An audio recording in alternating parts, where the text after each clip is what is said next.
ศรัทธาญาติโยมทั้งหลายตุลงก็พักเบรกตัวเตดน้ำเตดทำจบไปก็พักเบรกพักครึ่งนั่งมึนลำไปก็เจ็บหลังเจ็บแอวนะโยกใหญ่ไข่ตีเตียวไปเตียวมายืดเส้นยืดสายแล้วก็มานั่งอกกันต่อในโจมโมงที่สองขณะนี้ตันทั้งหลายก็กำลังฟังรายการสัพเพเหระปะกินนากาขอนลุงไก่แจ้งรายการเสียงธรรมแสงทองดำเนินรายการโดยตุลุงยองมานางอู่นางจ้ากับปออกศรัทธาเวลาในตี4:05 นาที4:05 นาทีแล้วศรัทธาญาติโยมลุกกันมาพงละกามาหนึ่งเข่าเป่าไฟวันนี้เป็นวันศีลเนอะเกมเนอะเกมโตเนาะไปวัดไปวาใส่เข่าบาทกันนะศรัทธาเหลือทำศีลเดียวศีลหน้านี่ก็จะออกวาสากันแล้วจะออกวาสากันแล้วนะศีลหน้านี่ก็ตรงกับวันที่7เนาะ7 ตุลาคมนะวันที่6นั่นก็เป็นวันหอวันเนบวันที่7นั่นก็เป็นวันออกวาสาวันที่8ก็เป็นวันตักบาตรเทโวโลหะนะนี่นะเนาะฉะนั้นก็กำเดียวถ้าอ่านแล้วจือเนี่ยวันนั้นวันที่26 27 28เนี่ยเนาะวันเสาร์วันติดเนี่ยก็ได้ไปช่วยงานทำบุญสัตตมวานทำบุญปิศพของท่านพระอาจารย์ท่านพระอธิการลุ่งโลดอาภัสโลอดีตเป็นปิ้นเจ้าอาวาสวัดวังดินตำบลขงเป้าอำเภอจอมทองเนาะโดยวัยเปิ้น51 ปีก็เรียบร้อยไปแล้วไปปิดไว้นะปุ้นปีหน้าเมื่อก่อนเปิ้นจะเปิดศพนะประชุมเพลิงก็เปิ้นกำหนดกฎเกณฑ์ว่าวันที่17 มกราปีหน้านะ17 มกราปีหน้าเปิ้นจะเป็นวันประชุมเพลิงศพเปิ้นเนาะเอาละเนาะตอนนี้มันมีรายชื่อก็มีปหลงบุญศรีแม่หลงปัญญาเด้ออันนี้ก็เปิ้นโลมทำบุญแม่ประทีปใจชมไหมกะเนาะแม่แก้วตามันพี่น้องตาโจกวังดินเด้อรวมทำบุญมา1 ซองแล้วก็มีแม่เขียนสยามมนนี่นะบ้านวังดินเพิ่นจะบ่ได้ยินและเพราะว่าสายใต้ในวิทยุบ่ดังหอมกันเตด100 บาทก็ยินดีเด้อก็จะเอาปอนตึงหลงตึงหลายกันเด้อปอนทำยำได้ปันปอนเด้อลูกเอาปอนทำลมมาเกินเด้อปอนทำคดีโลกคดีธรรมนะเอาสัพปิติโยวิวัจจันตุสัพพะโลโกวินาศตุมาเตภวัตวันตะลายโยสุขีติคายุโกภวะอภิวาตานาสีลิสานิจังวุตตาปัจจายโนจัตตาโลธรรมาวัฏันติอายุวันโนสุขังปะลังเอาแล้วก็อยู่ดีมีสุขกันเน้อศรัทธาโตแต่ว่าเนี่ยโหคำขณะที่ไปสวดมนต์กันที่กุฏิหลวงพ่อนะห้องสวดมนต์น่ะฝุ่นตกตึงลุมตึงฝุ่นด้วยไม่ฮักละกูดเหมือนกันเน้อกิ่งไม่ใหญ่ฮักกระเดียวจะได้ไปคุ้นกันกะวันนี้ได้ไปกวาดกันเนี่ยเนาะเปิดศาลาวันนี้วันศีลเนี่ยพุทโธพายุโบลอยเลยเนี่ยตึงฝุ่นตึงลุมเนี่ยวามคำนะแรงวามก็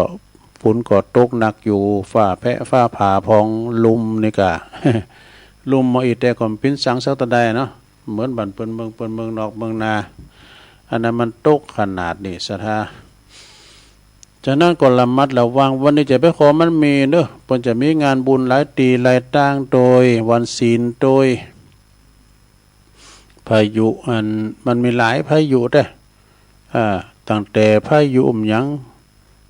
บ้านจองหอเฮิรนเปิ้นเนี่ยโอ้น้ำท่วมกันหลายตีรอบ2รอบ3กันมานี่โอ้อันก็ปินดีอินดูเปิ้นที่เปิ้นน้ำท่วมน้ำนองซ้ำซากกำลังจะแห้งก็โถมมาแถมฝุ่นตก น้ำมันก็ไหลมามันเป็นหอมน้ำได้ไก่น้ำมันหอมน้ำบ้านเปิ้นเมืองเปิ้นเนี่ยปุดโตควายจะบ่ลอยน้ำนะเมืองนอกพุ่นน่ะก็ไล่แรงเหมือนกันธรรมชาติยังว่ารุนแรงมาติ๊กๆอ่ะเนาะจะได้กดตามก็คือเลยระมัดระวังกันนะสารา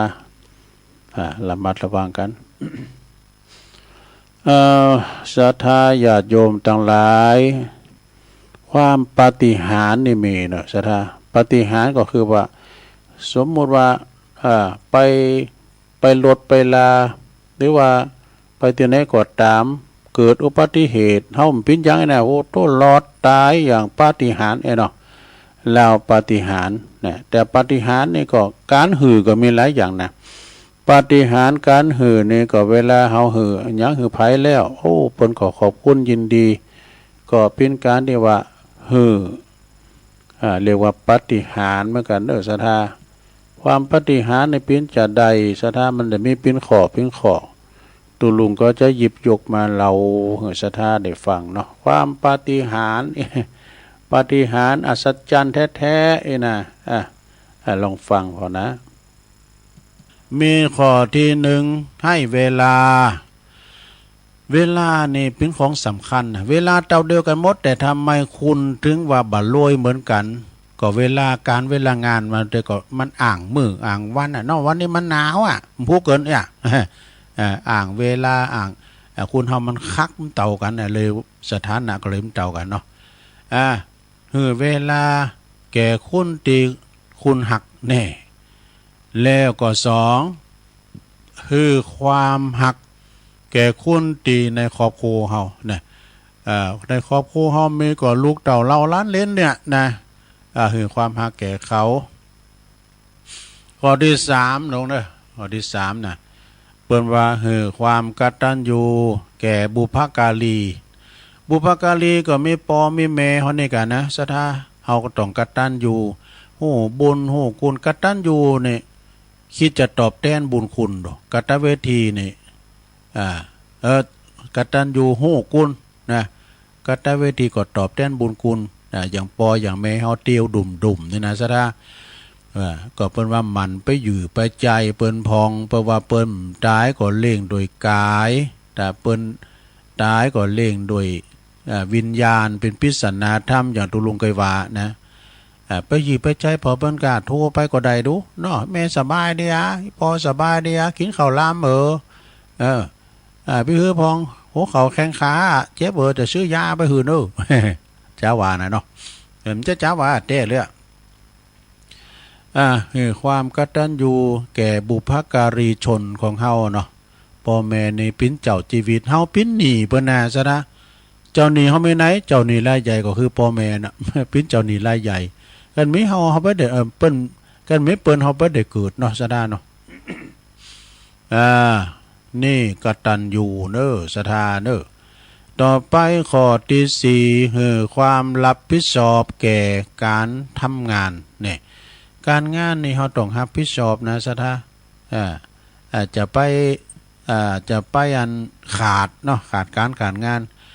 เหมือนกับตุลุงจะเคยว่าแหละกับเวลาตุลุงจะออกเนี่ยนะออกรายการวันนี้แล้วเนี่ยเตยก็ลืมเหมือนกันนะก็เตยโยมเป็นโทรมาตุลุงจะออกรายการก็แต่นี่วันจันทร์นะวันนี้เนาะสมมุตินะกุลีกุจอนี่นะมาซอหาคุ้นคว้าพองก้าเนี่ยโดยเฉพาะก่อนมือเจ้านะเมื่อเจ้าในตุลุงต้องลุกมาก่อนเวลาเนาะมันนั่งเล็บทำไหมนะหมายความว่าเรามีความหัดพิจอบตั้งเวลาไว้เลยนะมันผ่านชักเดือนนอกจากว่าอินเทอร์เน็ตบอดี้ค่าไฟฟ้าดับฟ้าแม่ฟ้าห้องก้ายนะจะนั่นก็มีความหัดพิจอบต่อการงานที่ทำข้อที่5นะลนเนอร์ให้อภัยแก่คนที่หลงผิดคุณเฮานี่มันผิดเหมือนกันหมดนะคนที่ว่าไม่ผิดก็ผิดพลาดก็คือคนไม่เคยทำงานเนาะมันต้องมีผิดพลาดไปพองเป็นธรรมดาคุณที่เปิ้นหลงผิดสุดท้ายมาเปิ้นกับเนื้อกับโตกับอกกับใจเฮาก็ควรที่จะอภัยให้เปิ้นนะอภัยเนี่ยนะมันถึงแป่ห่อแป่มันจังมันเตอะนะ อภัยมันเหลงผิดไปโชว์ข้างโชว์ข่าวเรียกว่าเดี๋ยวนี้ได้สติแล้วคืนหน้าคืนหลังมาแล้วก็อภัยให้อภัยแก่คนที่หลงผิดนี่ต่อไปข้อที่6นะลงเด้อข้อที่6ให้ความรู้แก่ผู้ที่ยังเขลาเขลานี่คือบ่ฮู้โดนะเขลานี่นะความโง่เขลาก็เนาะซะดา แล้วก็7ให้ทานแก่คนที่ยังขัดสนคุณเฮานี่ตุกไล่เข็นใจหนักนะซะดาเนาะเฮาไปพอแล้วเพิ่นแจกของใกล้นะลูกันน่ะอย่างน้ำท่วมก็ดีนะเมืองนอกเนี่ยเปิ้นเอาปุ๋ยจากเครื่องบินลงมากันนะ อันเขาจะยำกันตายต้องเอาปุ๋ยแล้วก็กางตุงกางหน้าลงนะคือมันกว้างไปอย่าให้อุ่ยเข่าไก่นะกะก็เอาต่อมแล้วไปมันรู้กันเนี่ย พื้นกว้างนี่คุณเฮานี่หืดตาลแก่คนอยากไล่เขียนใจคัดสนเนี่ยโอ้ยได้บุญเนอศรัทธาเปิ้นลุงน้ำตาหุ่นตั้งมาหิวโหยเอาเข่าเอาน้ำเล่งเพื่อว่าเล่งเข่ากลางเฮิรนน่ะเล่งก็เข่ากลางเฮิรนอันนี้ทรงแห้งซะนะอันก้อนน่ะยังจำได้คุณที่เปิ้นลุงตั้งมาเนาะเปิ้นไปสอฐานดำเขาเนี่ยนะไปกลางตุงไปแพะไปป่าพุ่นนะแล้วก็หาบกล้วยอันนี้คุณเฒ่านาเท่าแหละแล้วก็ได้หน่อยเดียวเปิ้นไปอย่างเขาคล้ายๆก็ไปงุมปลาขีซากอะกะเปิ้นควัดฐานแล้วมันเสียงแล้วไปก่อนไล่กอบเอามาเปิ้นเอามาขายต่อเปิ้นลุงตั้งมาเฮินอีแม่ยกก็เข่ามาหือกินกลางเฮินยังจำได้ปิ้นละอ่อนอยู่เนาะกำเข่าเพิ่นทำมอละกุยเนาะเขากองเนี่ยมดเรื่องโอ้บ่ได้อยากนักเกหนูซะนะเด้อฟังเบิ่งกินน่ะดังจะคอดแล้วฟังบ่เกี่ยวนะ โอ้กินข้าวได้เลยเฮาดิกินข้าวลำคุณเฒ่านี่โอ้กำข้าวนโมละกุย อ้าวเหือดตานกับคุณอยากไล่เขียนใจในลงเด้อเปิ้นคัดสนมาเปิ้นหิวโหยเอาน้ำลูบท้องไปก่อนข้อที่8นะลงเด้อให้มิตรภาพแก่คนทั้งโลกนี่สถาอย่าอย่างคุณเฮานี่เกิดมาลมโลกเดียวกันปิ้นปีปีนน้องปิ้นเปิ้นป้องเดียวกันหมดอะนะเปิ้นว่าเป็นผู้ที่เพื่อนร่วมทุกข์เกิดแก่เจ็บตายด้วยกันทั้งหมดทั้งสิ้น เนาะเขาเกิดมาเป็นคุณเนี่ยนะบุญหนักแก่ละลงเอ้ยเอาพอเหรอลงนานพอลงอาคมเตจนาเนี่ยที่เปิดจัดรายการสารธรรมกับเสียงเพลงแล้วก็กับวันธรรมดานะเตงวันเนี่ยเปิดจัดรายการน่ะเปิ้นว่าคุณเฮานี่จะเกิดมาเป็นคุณในผอโง่โตหนึ่งนะโง่โตหนึ่งเนี่ยมันมีเขา2เขานะแล้วก็มีคุณนี่ตีไม่เป็นหมื่นเป็นแสนว่ะตีจะเกิดมาเป็นคุณใดเต่ากับเขาโง่ดูกันบุญแต่ๆนี่มันได้มาเกิดในสดาเป็นมนุษย์เนี่ยกิจโฉมนุสสะปฏิลาโภการถ้าเกิดมาเป็นมนุษย์เป็นคุณเนี่ยยากเต่ากับเขาโง่2เขาแต่เดี๋ยวมาเกิดเป็นสัตว์ตาหลิสารสัตว์สิ่งหิ่งห้อยนี่เท่ากับคุณโง่อ่ะดูหนักนะให้มิตรภาพแก่คนทางโลกนะข้อที่10เนี่ยลงเนอะข้อที่10นี่ก็ให้ความทุ่มเทแก่การงานที่ทำเนี่ยฮักงานศรัทธาฮักการทางงานที่เขาทำอยู่ต้องเคารพนับถือซื่อสัตย์ต่ออาชีพนะอาชีพการงานของเขาอย่างไปขายโคขายเนาะเอาของบูดของเนามาขายเปิ้นเนี่ยเปิ้นก็เตือเดียวเปิ้นไปมาซื้อออกนะ เอาลำไยเย็ดใส่เปิ้นบ่ตีกลับหมดเนี่ยนะโทษทางละก่อนนี่ไม่ได้เนี่ยควัดฐานก่อนนะบัน วัดฐานนี่ดีไปดีหมดฟันนั้นไม่โลเป็นตอนมันใหม่มันสิงเอาไว้ทางกลางเนี่ยก็เอาอะไรเขาแหลมกลางเอาฐานไว้ทางเนี่ยโทษตีกลับหมดเลยซะเนี่ยก็ยอดยัดใส่เปิ้นนี้ ฐานมาอ่านไว้ทางหน้านี่งามวันนี้ทางในทางปืนว่าปิ้นว่าโหฐานปิ้นไม่อยู่ให้ความจริงใจแก่สัมพันธภาพด้วยเนอะแน่สัมพันธภาพข้อที่11ข้อที่12ลงให้ความซื่อสัตย์แก่การงานที่ทำเนี่ยข้อที่13แต่จบแล้วเอามันแล้วเนาะข้อที่13 ให้ความเสียสละแก่ประเทศชาตินี่ซะนะคือความเสียสละแก่ประเทศชาติของเฮาก่อนส่งภาษีอากรอย่างต่างๆให้กันเนาะข้อที่14ให้ความยินดีแก่ผู้ประสบความสำเร็จเนาะมันเห็นจบปริญญาแล้วนะยินดีด้วยเนอะเนาะความพองคอยบ่เนี่ยจบปริญญาบ่เตะฝุ่นอยู่บ่เฮ้ย จบปริญญามาขายมันเต่าเต็ง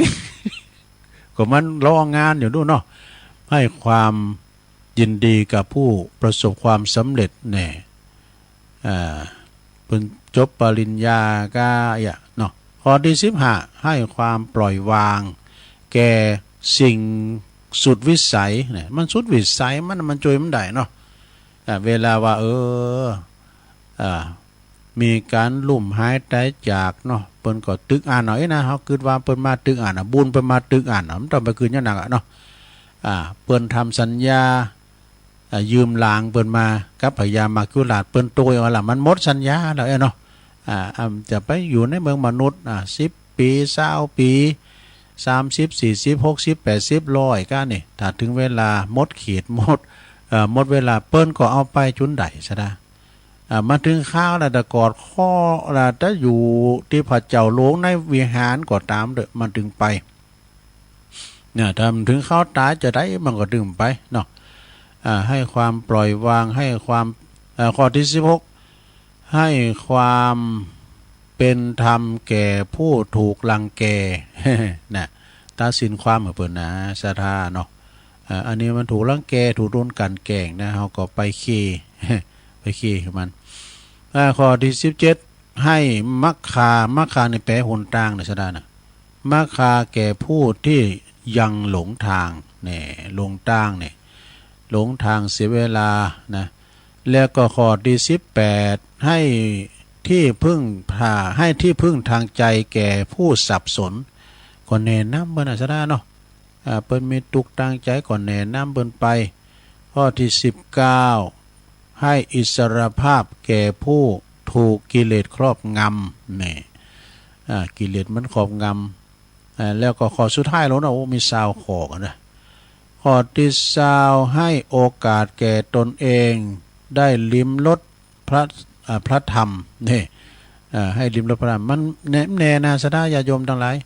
คุณเฮาในบางทีนี่บทจูงเนี่ยโหลดเลยก็มีนะโหลดเห็นหนังสือเห็นศึกษาไป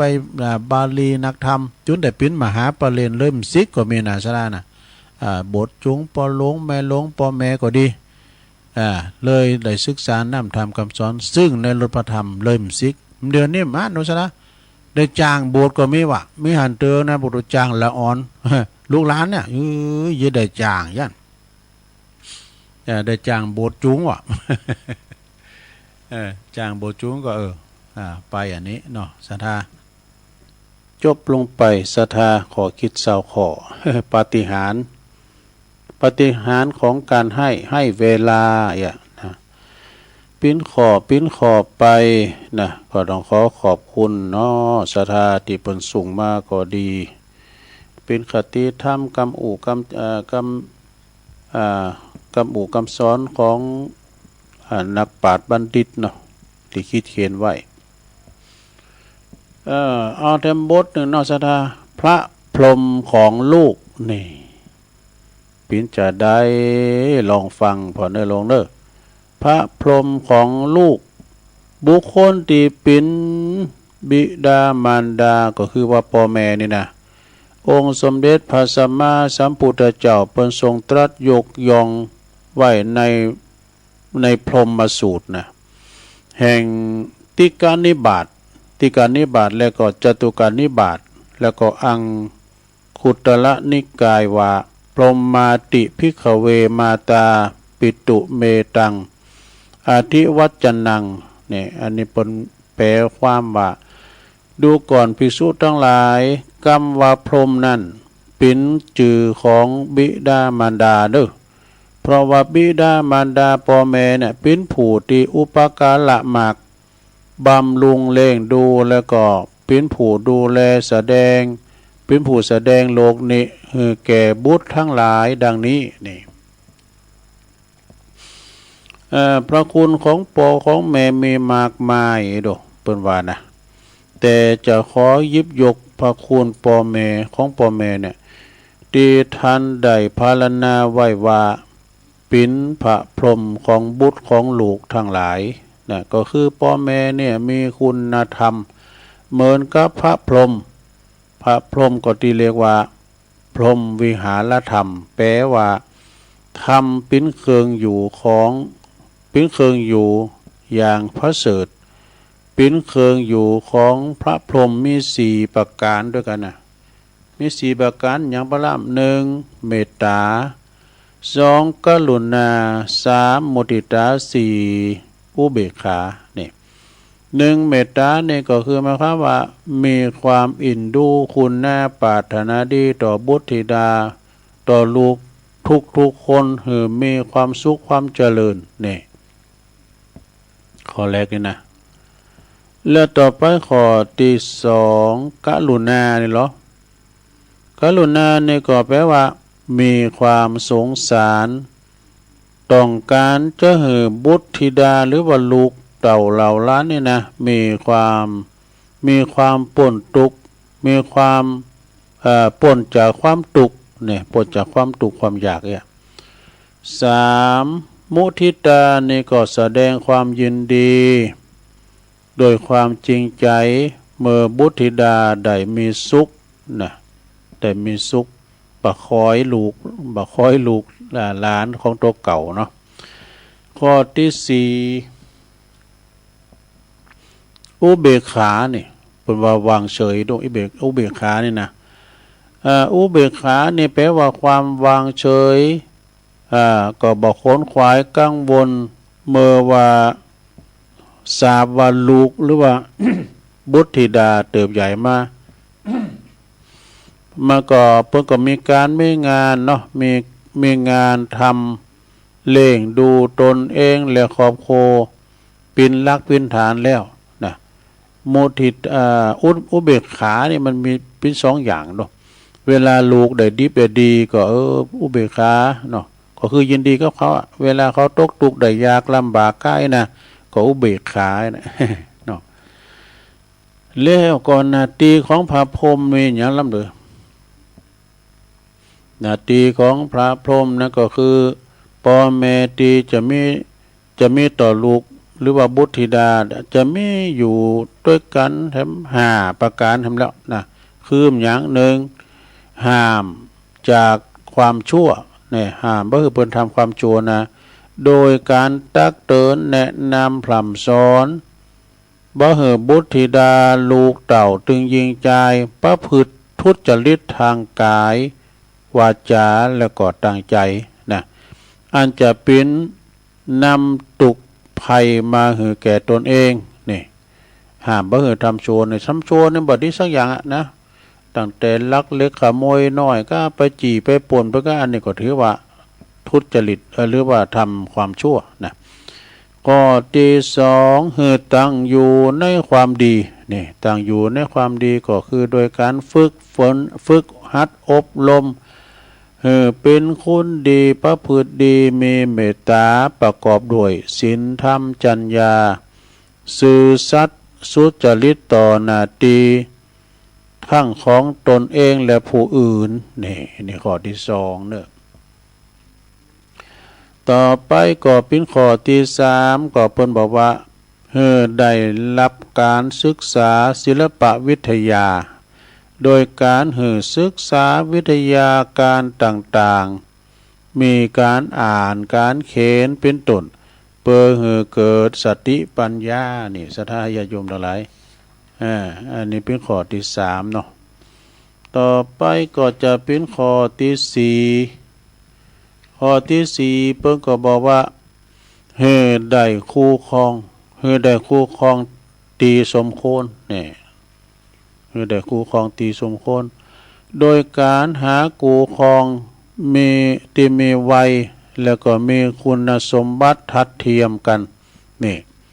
มีความประพฤติดีมีศีลมีธรรมสามารถที่จะเลี้ยงดูกันตลอดไปจนอยู่คุ้มเฒ่าเต่าตายดู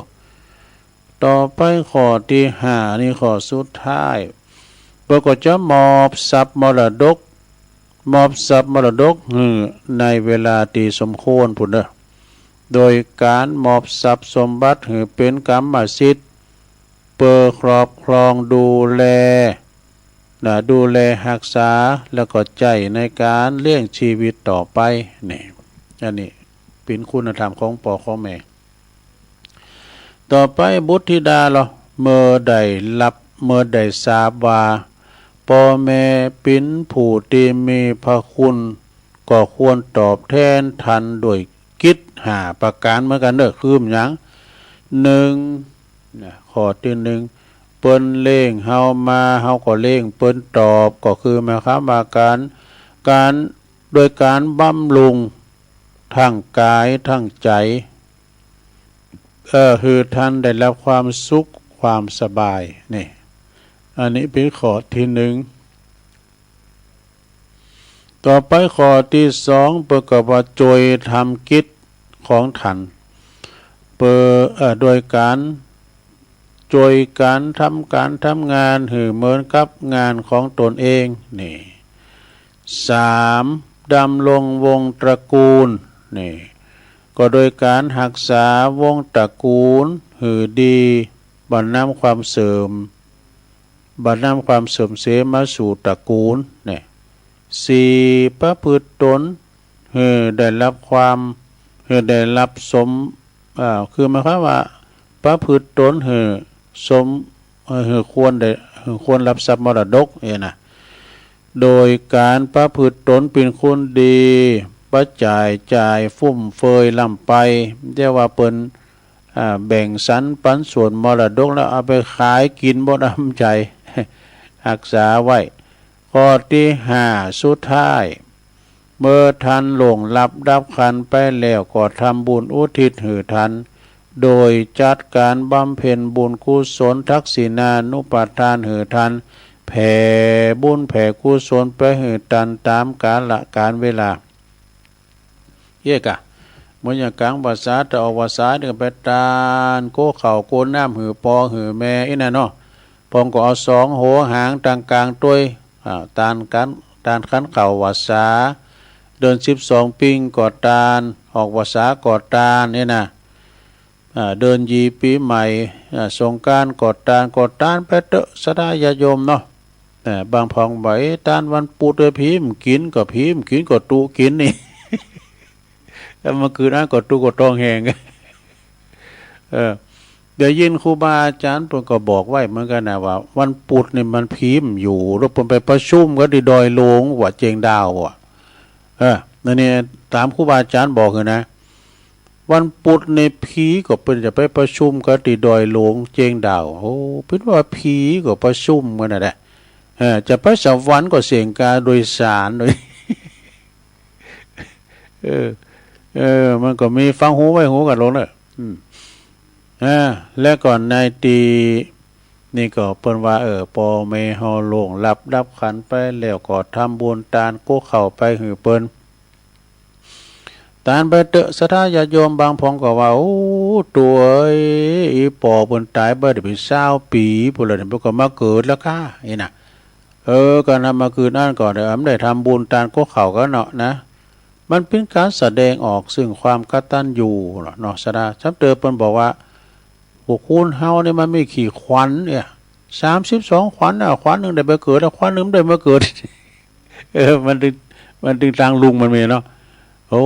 ขวัญนึงตกหมอนะ6วันนี้เนี่ยขวัญนึงอยู่เป็นเทวดาไว้ขวัญนึงขึ้นไปเกิดแล้วอ่ะมันมีหลายขวัญฉะนั้นกดตามไปเดินลงเด้อคือได้ใจตึงหาว่าการเฮากินตึงมื้อตึงวันนี่ของมรดกตกทอดอีปออีแม่พ้องคิดว่าโอ้เฮานี่กันมีพี่ตาอีแม่ปลูกลำไยไว้นะโอ้เฮาไปได้ขี่รถยนต์เลยนะมันคิดบ่โดลาเขาอีหลาเขาเห็นจบอ่ะอันเนี้ยย้อนว่าลำไยเนาะโมงเนี่ยนะ มันได้ขายมาเนี่ยปีได้เป็นแสนเนี่ยเอามาเนี่ยเล่งดูปูปาดกันเนี่ยชื่อรถยนต์ก็ย้อนลำไยเนี่ยไอ้ไหนเนาะแต่ปัจจัยอ่อนนะลงเนอะลำไยนี่มันก็มีปีให้ปีดีเดี๋ยวนี้มันสังมันก็ถูกไปหมดอ่ะมันถึงย่ามันแปลงเดิมโถเลนยังถูกอ่ะเว้ยเนาะหักษามาไว้หันไปไว้ฟันมาเนอะจะนั่นจะโยมกอดตานขันเข่าหาเปิ่นไปอีปออีเมเฮา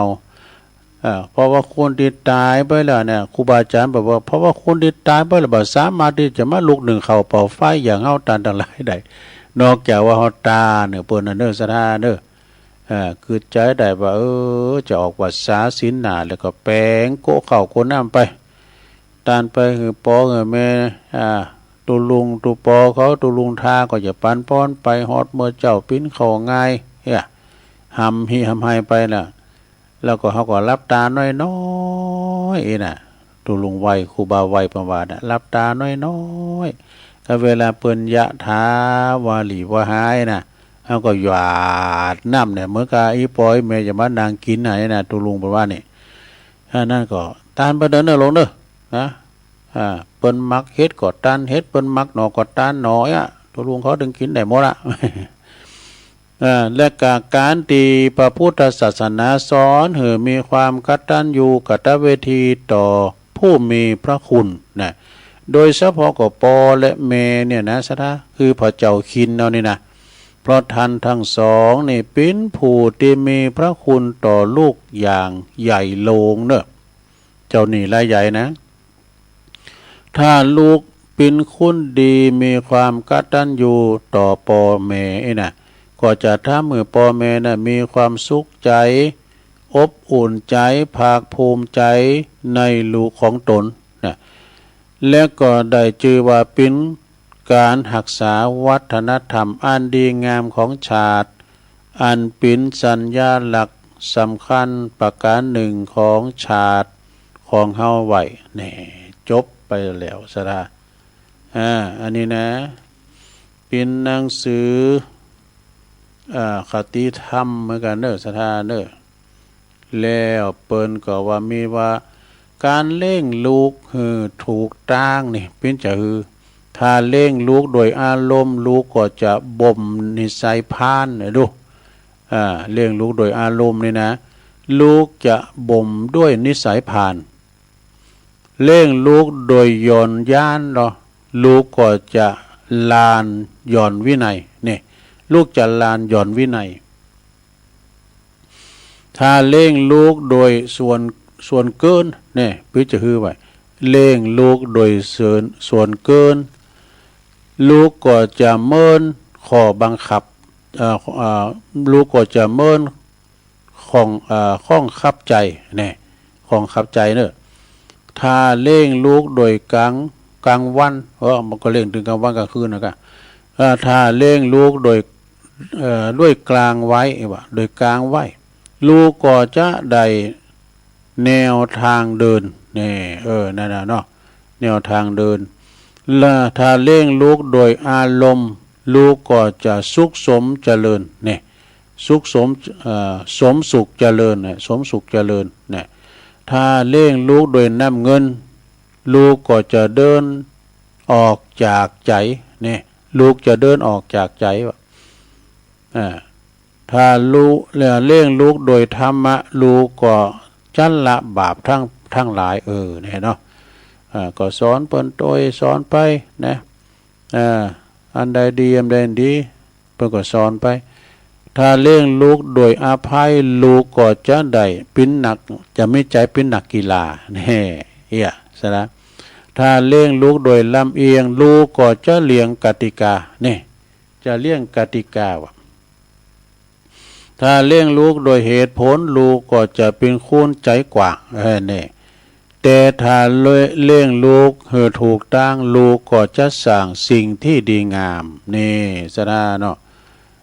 เขาทาดูอันนี้ด้วยความปรารถนาดีจากคณะญาติธรรมลูกศิษย์วัดป่าอัมพวันหลวงพ่อจันลันทิตธรรมโมอันนี้มาปุ่นหนูได้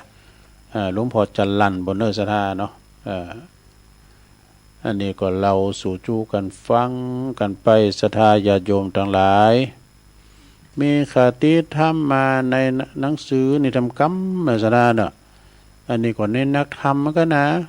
วันที่1แล้วเนาะ พวกละกัสระ1 ถึง 4เนี่ยพระจะสอบถ้ำสนามโลงเนอะที่อำเภอดอยหล่อนี่จะไปตอมไปสอบการตีหารมดอะที่วัดพระธาตุโค้งขาวนะโทพระเทศพระจะสอบครับโทโลกับตังนอกพระเทศเนาะอันนี้จะว่า รัตนะ3รัตนะนี่แปลว่าอย่างรัตนะแปลว่าแก้ว3อย่างเนี่ยเนาะไตแปลว่า3ก็รัตนะ3คืออย่างพระพุทธ1พระธรรม1พระสงฆ์1เนี่ยเรามาฟังอันครูบาอาจารย์หรือว่าอันต่างอันปุจจารเนาะปุจจารเปิ่นเวนตาลคุณของพระรัตนตรัยนะเนาะเนี่ยข้อที่1ท่านผู้สอนประชุมชนประพฤติชอบโดยกายวาจาใจตามพระธรรมวินัยที่ท่าน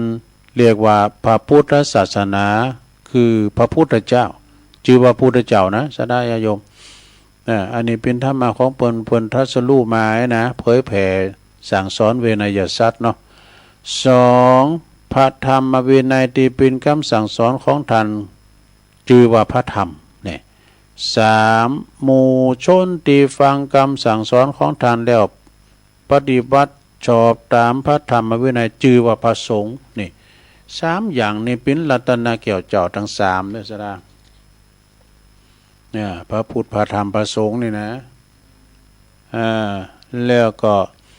แถมอย่างหนึ่งกุลของพระรัตนะ3นี่มีอย่างพระพุทธเจ้าฮู้ดีฮู้ชอบโดยพระองค์เองก่อนแล้ว สอนผู้อื่นฮู้ตามโดยเนี่ยเปิ้นศึกษามาบ่ดกาเปิ้นประพฤติเปิ้นว่าเปิ้นประพฤติไปต่างงานเข้มข้นนี่ก็หัดได้ก็ลืมไปแล้วฮะได้6วาษากันเนาะนะที่เปิ้นได้ประพฤติอย่างอุกิจนั่นน่ะแล้วก็พระธรรมยอมรักษาผู้ประพฤติบ่ให้ตกไปในที่ชั่วนี่แล้วก็พระสงฆ์ประพฤติชอบตามคำสอนของพระพุทธเจ้าแล้วสอนผู้อื่นให้กระทำตามโดยนี่อันนี้ก็คือกุลของพระพุทธเจ้ากุลของพระรัตนตรัย3อย่างนะก็เอามาเล่าสู่จูกันฟังศรัทธาญาติโยมเนาะเปิ่นก็จะมีเป็นบทนะอาการที่พระพุทธเจ้าเพิ่นสั่งสอนอย่าง3อย่าง1ทรงสั่งสอนเปิดจะให้ผู้ฟังหู้ยิ่งเห็นจริงในธรรมที่ควรหู้ควรหันเนี่ย2ทรงสั่งสอนมีเหตุที่ผู้ฟังอาจตรึกตรองตามให้เห็นจริงได้เนี่ย3ทรงสั่งสอนให้เป็นอัศจรรย์คือผู้ปฏิบัติตามย่อมได้ประโยชน์โดยสมควรแก่ความปฏิบัตินี่นะสระ เอาให้ดีกันเนาะเดี๋ยวมันจะล่ำเวลาเพิ่นเนาะก็เดียวก็จะประกาศข่าวสารงานบุญครูบาอาจารย์สักหน่อยเนอะวันนี้แล้วเนอะสระญาติโยมทั้งหลายวันที่30กันยาเป็นวันพระวันศีลต้อยภาคตอนบ่ายเนอะเขาจะยกวัดไปที่ปุ้นโขงแก้วอารามวัดใหม่น้องหอยเนอะจะมีธรรมสัญจรบวรร่วมใจพรรษาสัมพันธ์ซึ่งก็จัดโลมกันหมดเนอะทุกตำบลทุกอำเภอทุกตึงอำเภอนะตึงไปในตึงส่วนราชการนะแล้วก็ตึงสภาตึงอบตเทศมนตรีหมด ชมรมกำนันผู้ใหญ่บ้านชมรมผู้สูงอายุเปิ้นจะไปหอมบุญกันเตดกันเนอะวันนี้กันใหญ่กันหลงเปิ้นก็จะฟังเตดกันในวันนี้นะเปิ้นฟังที่วัดแล้วเปิ้นจะโลมกันไปฟังปุณเนอะสถาที่วัดใหม่น้องหอยนะก็ตำบลสันติสุขอำเภอดอยหล่อเขานี่แหละนะในเมตตาธรรมพระครูวรธรรมนาถ เปิ้นเป็นเจ้าคณะตำบุญแล้วก็ท่านพระครูสังวรยติกิจอันนี้เปิ้นเป็นเจ้าอาวาสวัดใหม่หนองหอยโอ้ตุเจ้าเปิ้นหลายน่ะเป็น10นะหั่นน่ะแล้วก็วัดประกอบกว้างขวางวัดใหญ่โดยไปพรวิหารสองจั่น พระธาตุเจดีย์เปิ้นแหมโตวัดเปิ้นกว้างขวางตุลุงก็ไปกูปีแล้วก็หลังจากเฮาฟังเทศน์กันใหญ่กันโลงแล้วนะเปิ้นจะมีแจกของโดยที่ว่าเฮาไปเอาคูปองไปเปิ้นจะอ่านเป็นเบอร์ อย่างนั้นอันนั้นก็อย่างมัจฉาอันนั้นซะนะโอ้ของขวัญรางวัลนี่ตกโมงให้นักเด้อกาใหม่น้องหอยเนี่ยบทโตตึงนักอยู่แล้วพี่น้องไตก็หลายจะมีรถถีบก็มีหยังพัดลมเครื่องใจไฟฟ้าหมอมไหถลายปากหมดอ่ะนอกสดามีแผ่วข้าวสารก็วิทยุก็พัดลมก็โทรทัศน์โทรทัศน์ได้ก็มีเก่าก็ให้เนาะมีพัดลมก็มีหม้อหุงข้าวไฟฟ้ามีหลายอย่างนะก็คือหมายความว่ามีปิ่นเต้นพุ่นเด้อของขวัญรางวัลน่ะครูบาอาจารย์เอาไปหอมกันหมดแล้วก็ตั้งกำนันผู้ใหญ่บ้านนำเนาะเพิ่นเอาไปหอมกันน่ะศรัทธาโทรไปแถมโทรเหลือน่ะศรัทธาเด้อนั้นวันนี้นี่ศรัทธาก็พากันไปเด้อมื้อแลงเบิดนี่ตุลุงก็บ่แน่ใจเด้อศรัทธาเด้อแต่ว่านี่เฮาสลับสับเปลี่ยนกันอาจารย์ท่านพระอาจารย์เน้นหลักนี่เปิ้นต้องรับผิดชอบวันศีลน่ะเปิ้นนั้นจะได้เทศนำเทศธรรมที่วัดเปิ้นนี่กะแล้วเปิ้นขอออกว่าเนี่ยเนาะเปิ้นสับเปลี่ยนกับตุลุงท่านบุตรตุลุงมาแตนบ่ฮู้เด้อนะเพราะว่าการจับรางวัลนี่ก็จะยาวเหมือนกันนะคือทอดปีแล้วเฮามาจัดการที่วัดพรหมมงคลท่าล้อปดพอ4 โมงปลายเหมือนกันเด้อกว่าจะเสร็จนะถ้าว่ามันบาดเต้าบาดเต้นก็จะได้หือน้องเกจเอาเทปใส่ก่อนนะเนาะฉะนั้นก็ศรัทธาญาโยมเมื่อวันนี้วันอังคารนี่คือว่าเป็นพระนาทีของตุลุงคือสลับสับเปลี่ยนกันกับอาจารย์พระอาจารย์เน้นหลักเขานั่นบืดก็อดถาดฟังกันมาเต้นก็จะจัดกันมาเต้นก็ก็คงจะหือน้องเจใส่เทปไปก่อนเนี่ยนะจากนั้นก็เจอเนี่ยวันนี้ไปฟังครูบาอาจารย์พระสงฆ์องค์เตศฝีปากเอกจากละปูนเด้อเพื่อจะมาเทศนำเทศธรรมจากวัดสนดอกละปูนบุญนะก็พากันไปแล้วก็ครูบาอาจารย์ก็เพื่อจะนำศรัทธาไปเป็นการลดเพื่อจะเอาตุนเงินตุนค่าไปเดิมใจว่าติ่วสังไป2 คุณตึงเงินคุณขับรถจะนะ เพื่อจะไปเป็นคณะเด้อแต่ละวัดเนี่ยปรากฏจะเอาวัดใหม่น้องหอยมาละ3 ปั้นเนาะปรากฏจะประกาศกันนะอันนั้นก็วันนี้ก็ตอนบ่ายก็ไปฟังเทศน์กันพุ่นเด้อที่วัดใหม่หนองหอยตำบลสันติสุขอำเภอดอยหล่อเนี่ยนะตัวลุงเนี่ยก็คงจะไปขวายหน่อยเด้อชันเพนถ้าจะไปนะเพราะว่ามีศาสนกิจนิดหน่อยแต่ไปขวายหน่อยเด้ออันนี้ก็ท่านพระครูสังวรยติกิจเนี่ยเพิ่นก็ขอไปช่วยกันเนี่ยกะนะก็ความจริงมาถึงตอนบ่ายพุ่นเลยแต่ไปขวายหน่อยเด้อต่อไปงานอันนี้กะกฐินเนี่ยวันที่11ก็งานบุญกฐินของวัดมอนห้วยแก้วนะวัดมอนห้วยแก้วนี่ก็อาจารย์สมหวังพระครูกัลยาณปราโมทย์วันที่11 ตุลาแล้ววันที่18นี่ดูเหมือนจะเป็นวัดปากตางเจริญนะอาจารย์พระครูอภิวัฒนวิกรมวันที่18 19ก็วัดพุทธศรีคีรีเนอะท่านอาจารย์วรรณชัยชัยยานันโทศรัทธาก็ปากันหลายไปกันหนักเพราะว่าเปิ้นแจกนะกะลำปีก็ดีฝักหมุนฝักแก้วโตเป็นลำรถปุ่นเนอะเป็นลำรถดำปุ่นนะปีแล้วตุลุงก็เอามาตัวโลเอามาโอ้บอกโทษแน่นดิบ่โตน้ำแก้วปุ่นนะแน่นดิโตก็วันที่19เนอะศรัทธาที่วัดพุทธศรีคีรีคุณแปะปุ่นนะอาจารย์วรรณชัยวันที่25 ตุลานี่ก็ที่วัดป่าไผ่บ่อทองดอยสะเก็ดเนอในเมตตาธรรมหลวงพ่อพระครูพุทธิธรรมรักษ์และก็ท่านพระอาจารย์สมเพชรปัญญาโนนะฮะเพิ่นก็ฝากประกาศมาวันที่25เด้อตุลานะที่วัดป่าไผ่บ่อทองและวันที่2ก็ที่วัดใหม่มีโชคหอมบุญนี่ วัดใหม่มีโชคหอมบุญนี่ก็2 พฤศจิกาเด้อภาคตอนบ่ายนี่ประจัดตอดกฐินพระสงฆ์5 รูปแล้วจงตอนเจ้าประจัดต้านตุนเงินตานสังไอ้กะมีโหวัดตัวนึงเก่าโหวัดก็ขอไปกินไปตานกันเด้อบุญกฐินนี่ปรากฏได้รับความอนุเคราะห์จากพลตำรวจเอกประจวบวงศ์สุขเนอะจะไปพินประธานนะก็ปากันไปกินไปต่างกันที่วัดใหม่มีวัดใหม่มีโชคหอมบุญของหลวงพ่อมานิถาวโรเนาะ2 พฤศจิกาเหมือนกันเนอะที่วัดพระธาตุดอยหล่อเนอะเปิดก็จะตอดผ่ากฐินในวันนั้นนะ2 พฤศจิกาที่วัดพระธาตุดอยหล่อไกลๆกันเนี่ยนะแล้วเปิ้นก็มีเมตตาธรรมหลวงพ่อพระครูเปิ้นจะหลวงพ่อเปิ้นจะมาเป็นเก้าเป็นกั้นเนาะต่อไปก็วันที่2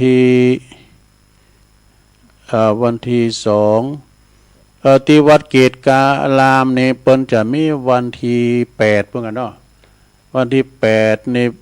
ตักบาตรเทโวก็ที่วัดพระธาตุดอยน้อยนี่ก็วันที่8เหมือนกันเด้อก็มันมีวันเดียวในตุ วันที่8นี่เชิญมารวมทำบุญตักบาตรกันเด้อที่ลานบันไดนาคเด้อลานบันไดนาคที่รู้มานะมากินข้าวตุ่มด้วยกัน เวลา6 โมงก็จะเริ่มกันแล้วนะ8 ตุลาก็ที่ลานวัดพระธาตุดอยน้อยในเมตตาธรรมหลวงพ่อพระครูสาธุกิจจานันท์นำศรัทธาญาติโยมเนาะแล้วก็พระสงฆ์เกือบเป็น100นะก็เชิญกันได้แล้วก็วันที่8นี่ก็ควงแก้วอารามทั้ง3ที่วัดเกตกาลามเนอะเวลา6 โมงครึ่งนะพระสงฆ์29 รูปเนอะในเมตตาธรรมหลวงพ่อพระครูสันติเจติยากรพร้อมเลยคณะศรัทธาเนาะตักบาตรเทโวโลหณะที่วัดเกตกาลามนะกลางเวียงเชียงใหม่เวลา6 โมงครึ่งเนอะพระสงฆ์จำนวนทั้งหมด29 รูปนะแล้วก็มีหลายๆวัดเพราะว่าจะเป็นวัดพระธาตุก็ดีวัดพระพุทธบาทตากผ้าก็ดีหลายตีหลายต่างตำบลดอยหล่อนี่มีน้ำตีนะที่สำนักสงฆ์ม่อนปูอินเนอร์เปิดก็จะมีเหมือนกันนะศรัทธาญาติโยมเอาละตอนนี้ไปก็ลองตักตังลายกันเนอร์ศรัทธาตักตังลายนี่จะมีไผ่ผ่องจ้าศรัทธาญาติโยมเฮาก็เดี๋ยวก็ไปวัดไปวากันวันพระวันศีลเนาะแสดงความยินดีครับท่านพระอาจารย์ท่านพระมหาประสิทธิ์ธรรมาภินันโทเนอะเปิ้นได้รับเป็นบุคคลดีเด่นด้วยนะพระดีเด่นเนี่ยเนาะในด่านเผยแผ่ธรรมนะแล้วก็มีศรัทธากลุ่มคลื่นสีขาว158เนอะชมรมสกาย66แล้วก็อันนี้ปลงน้อยเนอะฟังตุลุงอยู่เนอะชัดเจนดีนะฟัง104เนอะขอบคุณปลงน้อยเนอะแล้วก็มีโยมยุพินหอมอาลาปินน้อยฟังจากหน้าศาลากลางก็ฟังอยู่ชัดเจนดีฝ่ายเห็นโยมแม่ครูธัญญาทองอิ่มด้วยเนอะกศนแล้วก็โยมจากดอยน้อยพัฒนาน้องหานสันทรายบุญส่งจากลำปางไหวสานะครับเด้ออุ้ยสาวคุ้มตะวันเมืองวะพุนเนอร์เนี่ยเพิ่งก็ฟังอยู่ลงเนื้อเนาะนวลสิริหินเขียวฟังอยู่เนอะฟังอยู่แล้วก็อันนี้บารมีวังใจชิดก็ฟังอยู่ปริญญาเอกวัดลาดอาจารย์ท่านพระมหาประสิทธิ์ธรรมาภินันโทนี่เปิ้นก็เป็นบุคคลดีเด่นเด้อศรัทธาต่อไปก็แม่บรมมาปินตาจากน้องสมณะเด้อแม่บรมนี่เพิ่นก็นอนวัดเนาะโยมกนกพิษชัยนานี่ก็ฟังจากห้วยงูในฟังอยู่เมืองฝางวันนี้นะตุปีสมเพชรปัญญาโนอันนี้เปิ้นอยู่ปุ่นเด้อวัดป่าไผ่บ่อทองไหวสานะครับเด้อแม่สิรินทิพย์บุญเลิศฟังจากกรุงเทพเอาละตอนนี้ก็จบเวลาตักตายตังไหลตกข้างตันไดสุมาอาภัยด้วยเด้อสายแหลกเบอร์เข้ามาแล้วนี่เจริญปอน3 นาทีแล้วหลวงพ่อกฤษเนาะอากาศเย็นดีอาจารย์นะน่าก็อากาศเย็นหลับปิ้นดีอาจารย์ครับ ครับหลวงพ่อกิจผู้เฒ่าดิยันปางโมเจริญปนเจ้าไอ้สาเจ้าไม่น้อยกัดนะเจ้าทำมหาจาดเลยเจ้าทำมหาจาดฟังกันวันคำเศษพองใหญ่นั้นนาที23กันฟังกันดีรับรองว่ามีเนื้อเรื่องถึงเจ้าเป็นเรื่องที่ย่อบ่มีแก่เท่าฟังกันได้เจ้าเนินนาย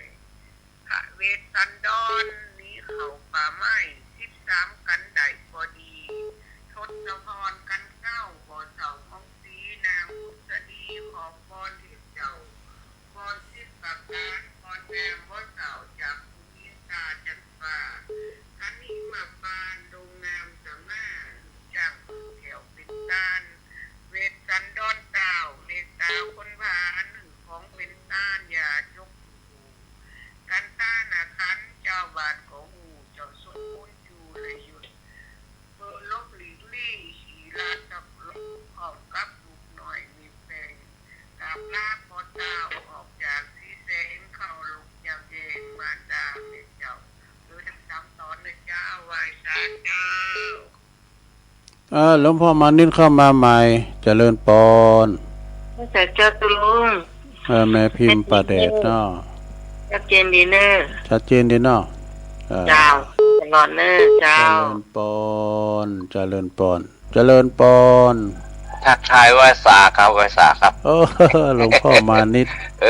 เดี๋ยวก่อนมีอย่างเพิ่มเติมได้มาเลยอันเพิ่มเติมนี่คือมันมีแค่19วัดนะครับไม่ใช่29นะครับอย่างวัดจะมาแก้ไขนิดหน่อยเนอะก็ขอบคุณที่ประกาศให้ตัวเองอาจารย์สมเพชเอาก่อนของผมเขาเนาะ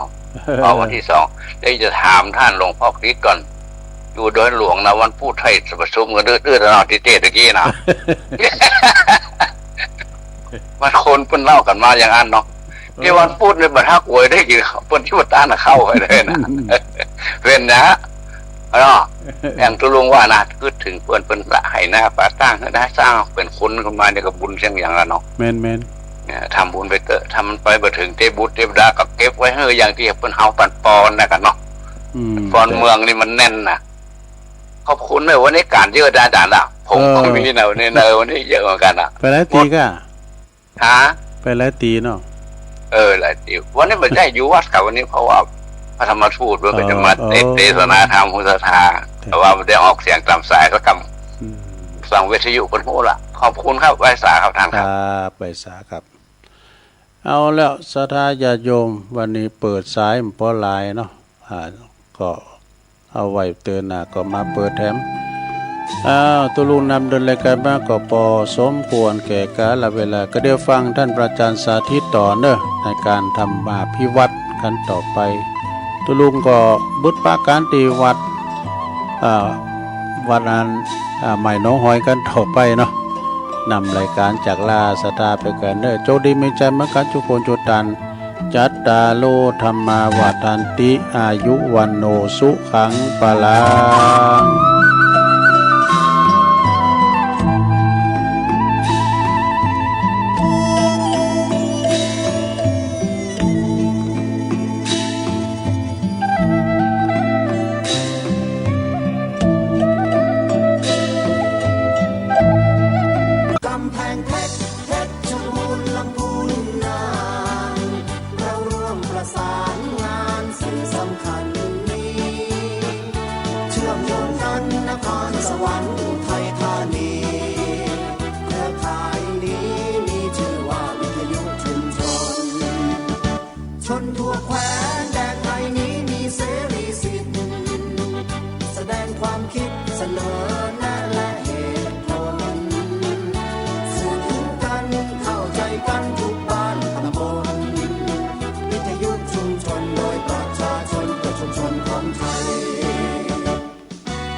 ข่ายวิทยุชุมชนภาคเหนือ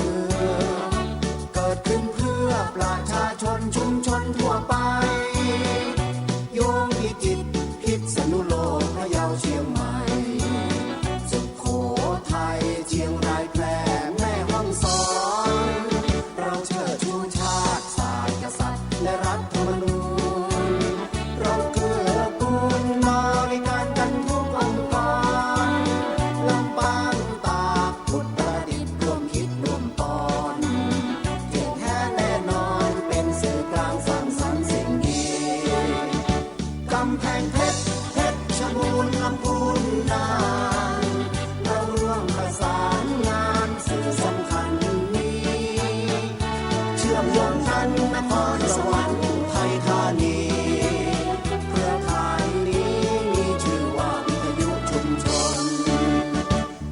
ทั่วแคว้นแดนไทยนี้